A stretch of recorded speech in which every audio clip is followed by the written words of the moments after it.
Hello, and welcome to the Career Cookbook, the place where I will try to simplify the concept of career exploration, change, and try to prove to you that it is very much like cooking.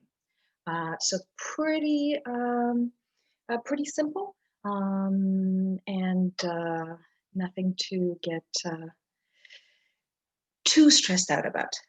The reason I'm doing this now is because I've noticed that, well, I'm in career development. I've been in this space doing, career education, coaching, teaching, and all kinds of things like that for a number of years now, working with different clients, different students. And what I definitely notice, and certainly think something that I know for myself, from my own experience, looking for work and changing career directions, that the process seems really daunting, and it can be quite stress-inducing.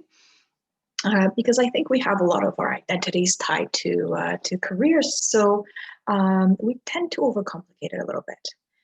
But when you boil it down to the essentials, boiling just like water, it's really simple. It's a step-by-step process, and just like cooking. Wait and see.